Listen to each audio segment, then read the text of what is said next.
So I'm going to do a video on how to fix the actuator noise in a 2015 Mazda BT-50. So if you're anything like me, you've probably just been ignoring the sound.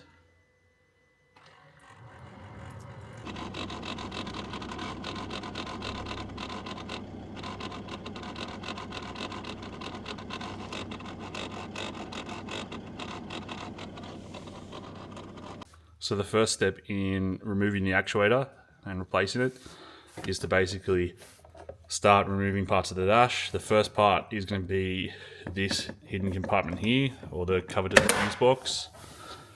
This just clips off, like so.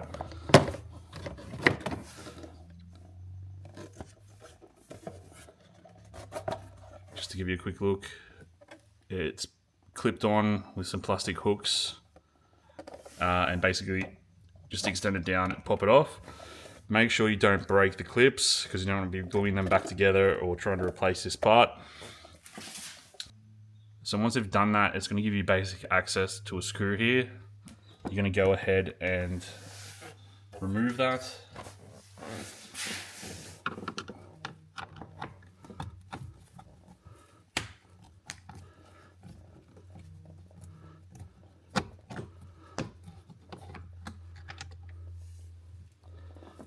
The next thing you're going to do is put your hands underneath the vents and basically pop this out. Try not to break it. This is going to free up a couple of hex screws either side. So in the Mazda, slightly different to the PX Rangers. So this piece here, we're going to have to remove this to access this part here. So in the Mazda BT-50s, this is going to take a T25 hex.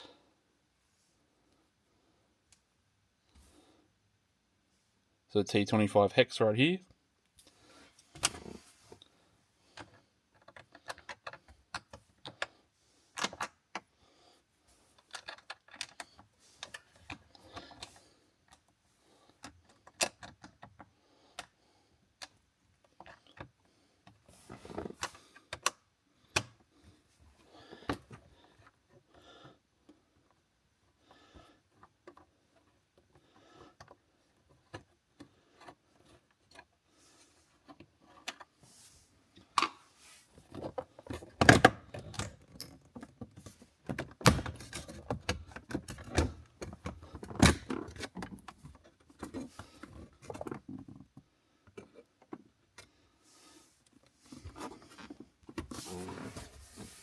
There's also another T25 hex just here. I'm going to take this out just so I can move the plastics around a little bit more.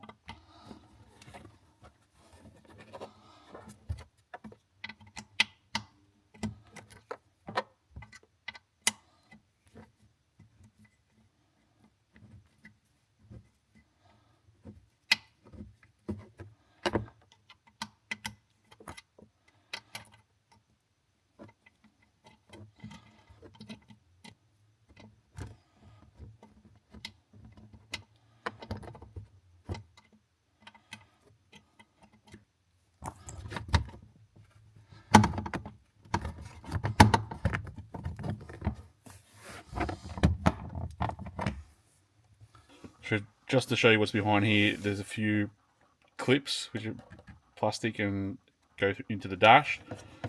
This isn't fully taken out, so be careful not to snap it. And this is just going to basically come apart like that. And there you go. So I'll show you a detailed view of the back. So the reason for removing this panel here is to basically gain access to this Phillips head here. I'm going to go remove that now.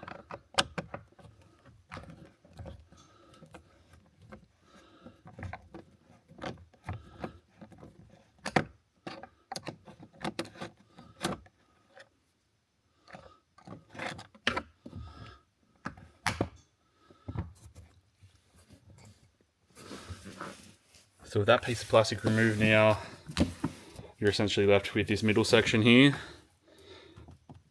So this is just going to unclip, like so.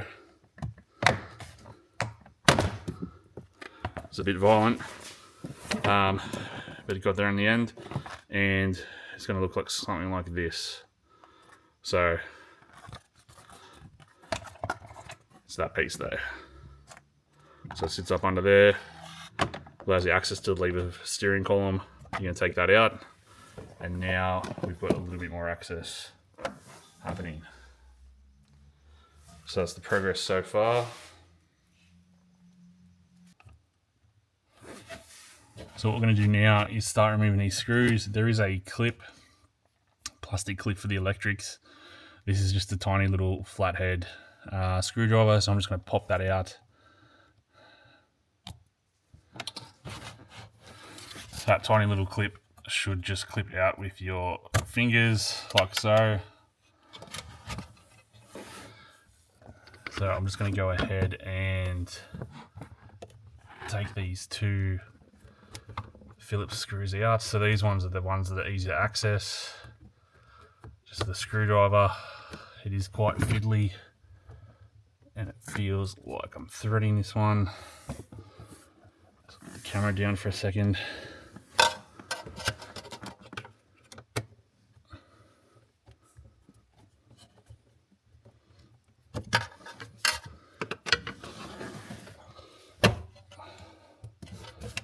So that's screw number 1. As you can see, it's Phillips head. It's quite small, quite a big thread, easy to get out. Screw number 2, not sure if you can see it. It is just there. So right over the top in the corner there. So that's number 2. Tricky one as well.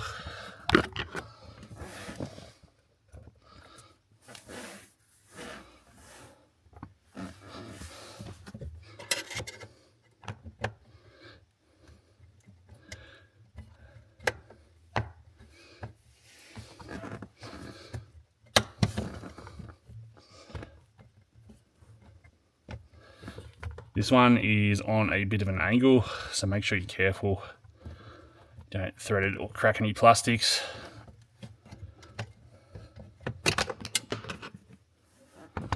It's gone. Let's see if I can find it later. The magnet. It's not a good start.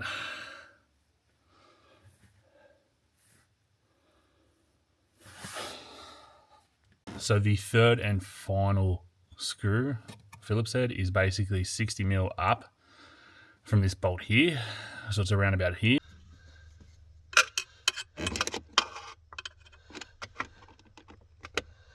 So this is the third screw, and I'm literally just doing it with a Phillips head around on an angle, and it seems to be working. It's probably easier than the ratchet thing, to be fair.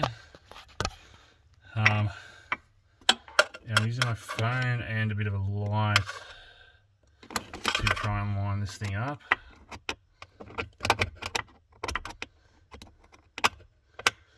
It's so close. It's taking about 15 minutes and it's out. So in the end, I actually ended up just using the screwdriver and coming in from the back at an angle through here. So I do have some phone footage which I'll post up as well. It was a bit too tight or a bit too tricky to get the mini ratchet that I bought in there, so that seemed to work for me. Let me know in the comments if it works for you as well. So now I'm pretty sure this thing will just literally pop out. So the actuator just pulls back, and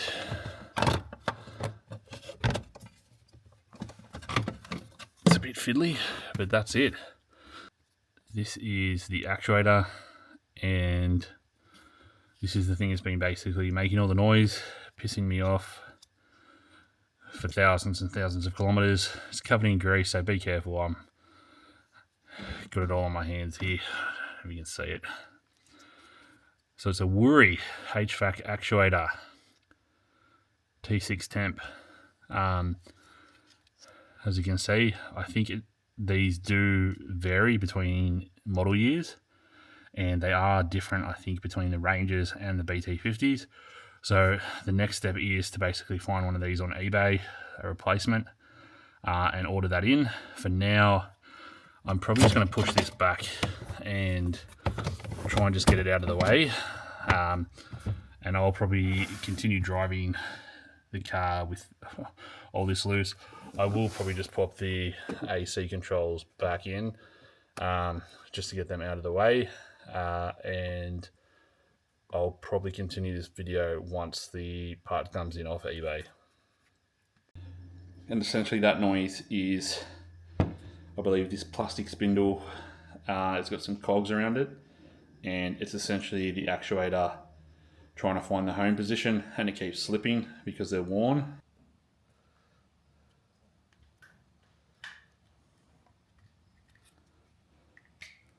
So once they're all open, this is what the inside of the actuator looks like.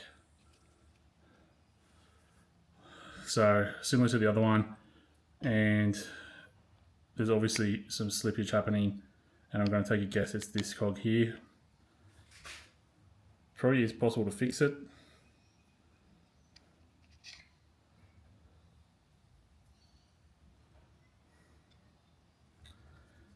So this one here looks like there's just a lot of grease built up in there. So potentially it's that one slipping, or actually it's probably this one as well, potentially. But there's always opportunity. If you pull it all apart, clean it and put it back in, you could probably save yourself 30 bucks. So if that works for you, let me know. This cog actually has some electrical contact points on it. It moves quite freely, but it's caked in grease, and I think it's the grease that's making these slip, not the actual wearing down of the cogs. So possibly an option to replace these. And the same thing as the other one, it just pops back in. There's some alignment pins which you'll need to line up, and it clips together. So possibly a good option if you want to save 30 bucks. Don't know if it works. Let me know if anyone's done that before, if it works for you. But that's one possibility instead of ordering a new part off eBay. And I think based off the passenger side, which you'll see in a moment, it does work. So if you just clean down the cogs of the grease and redistribute the grease under the friction points, it will be silent. How long for? I guess I'll find out, but definitely an option.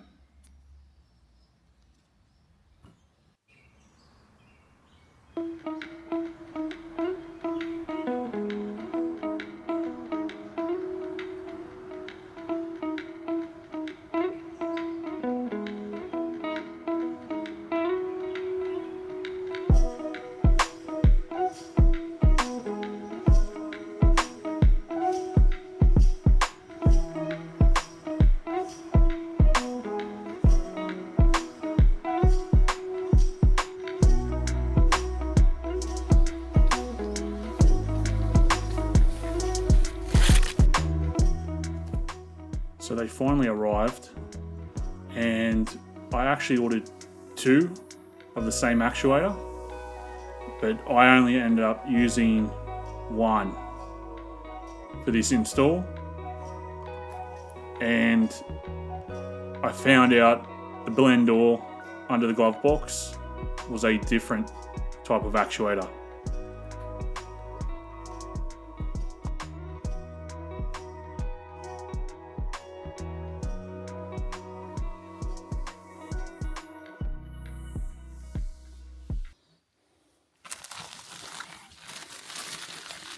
And these were purchased on eBay. So looks the same. It doesn't have any of the labeling or the stickers on there, which is the first thing I notice. I'll just unpack it and I'll compare it to the one that I took out.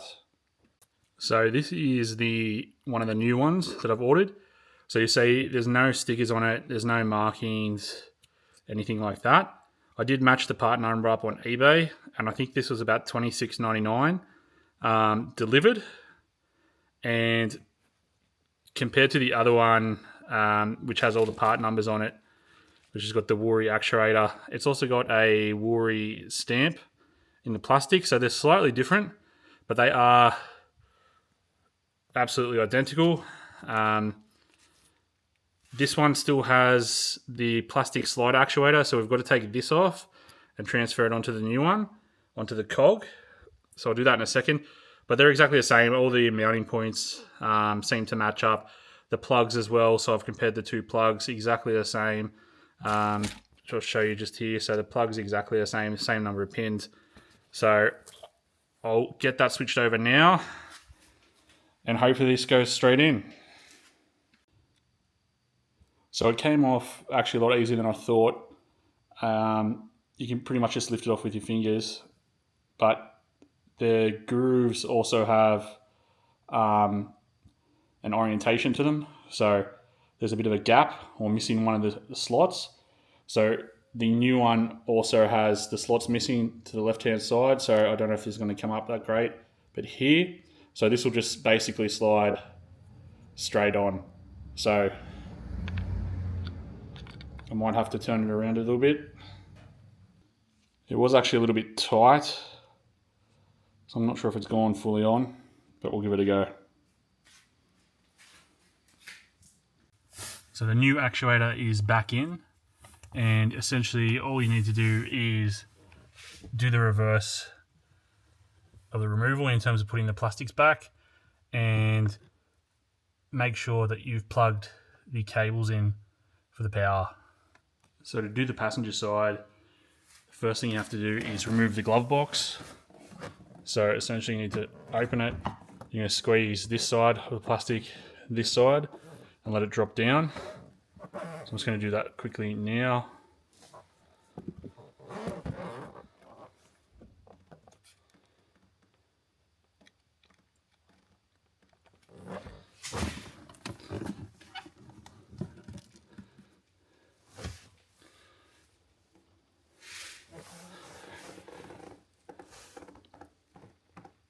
So some of the Mazdas and the Rangers are different.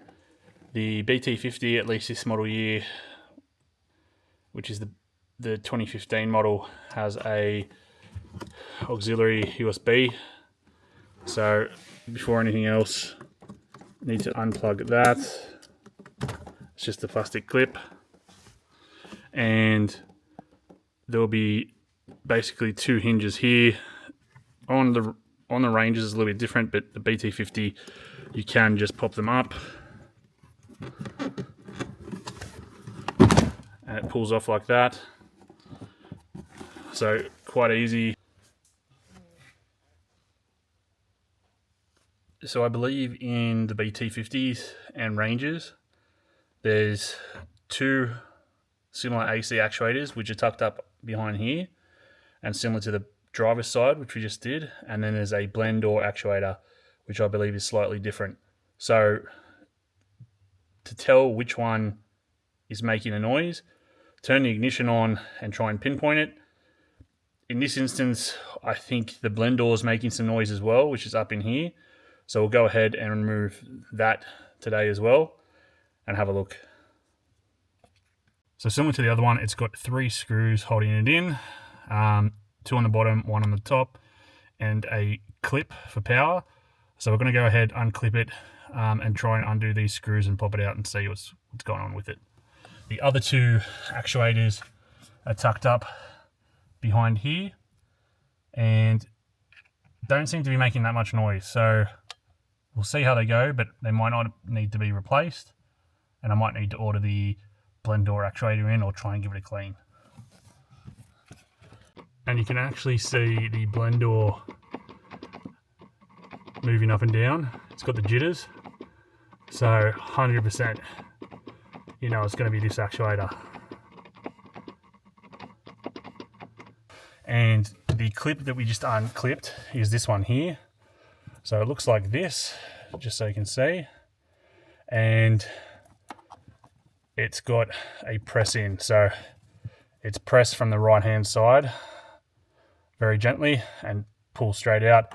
As you can see, not a lot of cabling, probably 5 centimeters, maybe 10 centimeters max, and that's going to leave us with the unit to pull out. So this one does look slightly different. I'm going to go ahead and undo the 3 Phillips head screws and we'll have a look at it.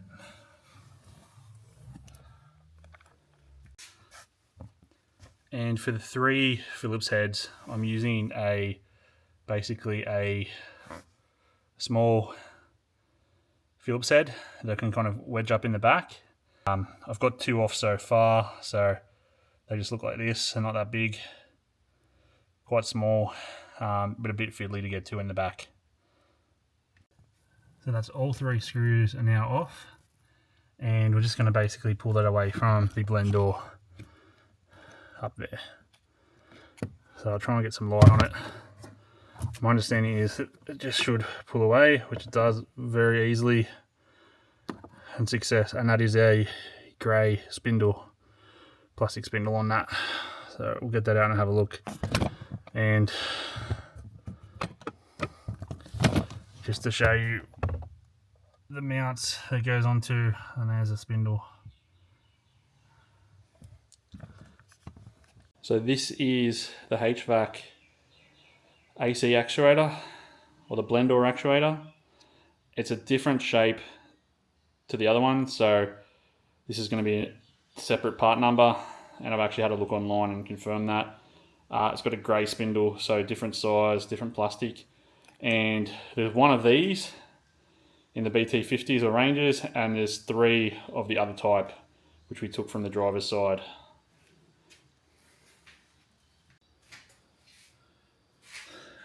And these do actually open up. So around the outside there's plastic clips with the push buttons, and if you undo all those, it'll give you access to the inside of the actuator. So I'll try and prise this apart now.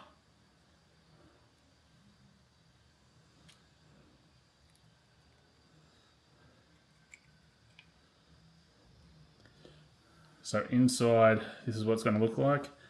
And essentially what's happening is the cogs are slipping somewhere in here. So it's full of grease. We might be able to give them a clean, and it could fix it and put it back together, but I'll have a look. Otherwise we'll have to order another one of these on this part number. So I've already had a look, and they're about $29, 30 bucks, delivered on eBay. And again, I think it fits the some ranges, like the PX1 ranges, PX2s, and BT-50s.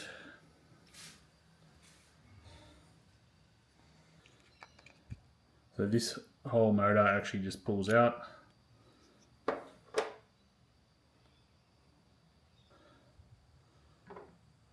So I'm just going to wipe down that spindle with an old towel. I might use the fine flathead just to get some of the grease out of there, and we'll see if that fixes it.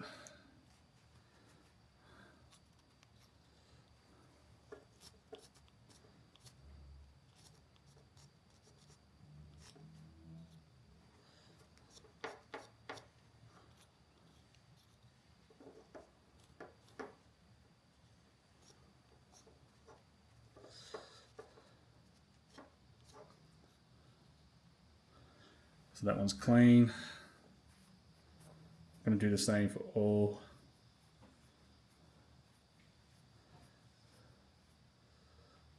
spindles, so I get as much of the grease off as possible.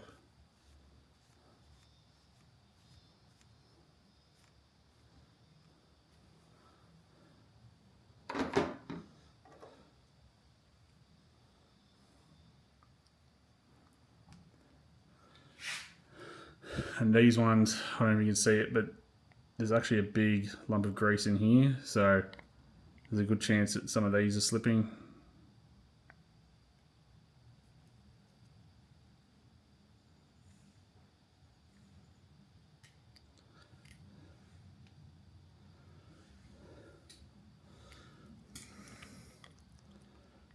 So pop that out. Same thing, you're just going to give it a clean and put it all back together.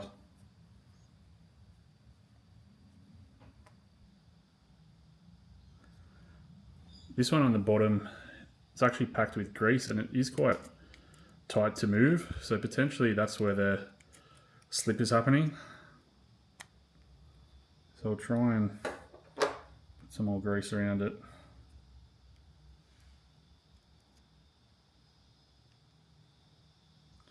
So I've just taken the grease from the inside of the wheel here and we're going to put it in the center to help it move a bit more freely. And the same thing, I'll give the cog a quick clean as well. So just wipe it gently on a towel.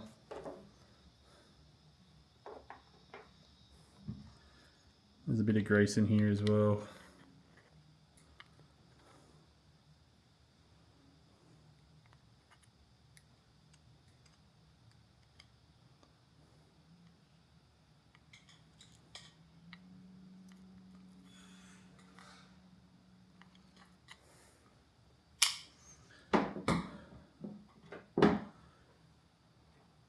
So I reckon that could fix it. So we've packed the center with grease.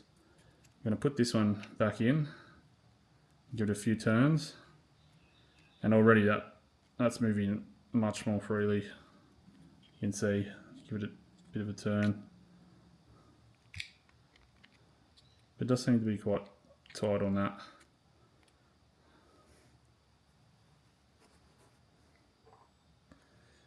This one goes back in like this.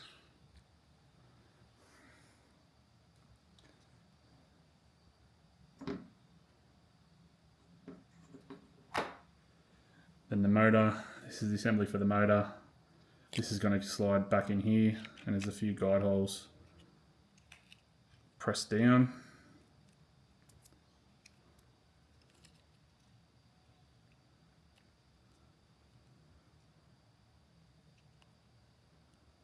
So you can see that's what it looks like. Everything's a bit cleaner and I've moved the grease around inside it so it'll build up in the corners and under places where it probably shouldn't have built up.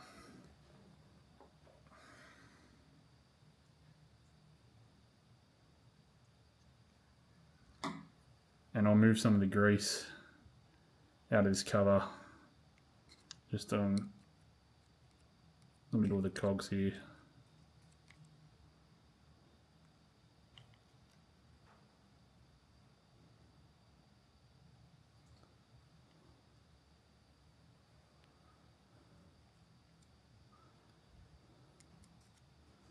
Like so.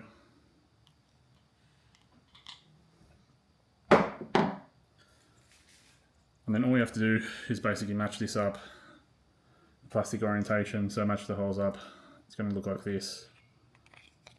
And just gently make sure the guide pins are in place and it should just clip back together. And you'll hear a snap. So that's all the corners are down. So I'm actually going to try and put this back in now that I've cleaned it and pulled it apart. It was quite an easy one to pull apart, to be honest. Make sure everything's clipped together and hopefully this does the trick and makes things a little bit more quiet. Otherwise, I do have the parts number and I will order one of these off eBay. So that's the Blend Door Actuator. Removal, clean, re-grease, and I'll put it back in and let you know how things go. So the actuator is back in. It was a bit of a challenge. So just make sure you put the grey spindle back in and take note of where the blender door is when you take it out, because the blender door will need to be exactly where it was for the spindle to slide on easily. So I had a bit of a hard time trying to find the orientation, but got there eventually. So that's done. I'm going to turn it on and see if it makes any noise now.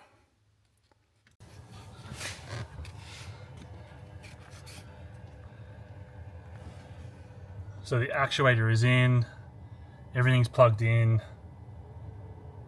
and see if the blend door moves.